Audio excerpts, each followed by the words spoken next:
paliguan ng ibon. Nilinis ni Dodong. Linisin mo, Dodong. Brush mo. Init.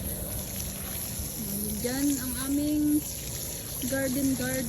Kunwari harden lang. Nagtanim ako ng kamuti, okra, ganyan, talong, tapos sili. Tapos naman ito kay Dodong, tanim niya, siya nagtanim ng bulaklak na yan, oh. Para daw yung mga ibon pag naligo daw mayroong paliguan. Gusin mo at na dump it. Yan. Paliguan niya ng mga ibon at saka pag uminom. Ewan ko bakit gustong gusto niya yan.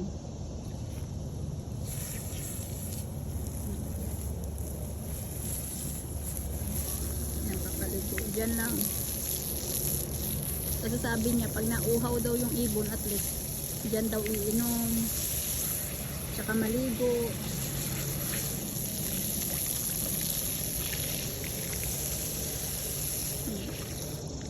Naawa siguro sa ibon at sobrang init.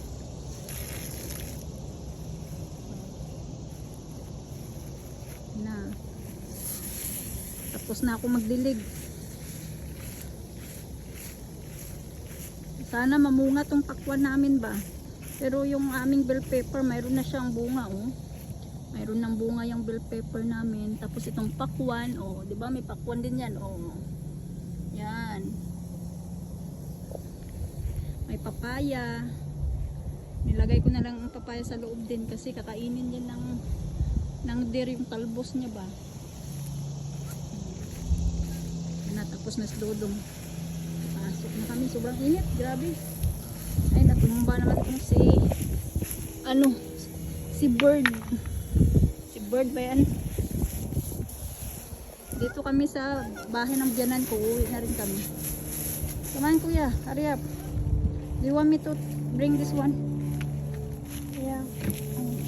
Don't forget your do you want me to bring this fertilizer? Yan. Turn it off first, okay? Turn it off. Yan na. Don't spray in the wall. Yan.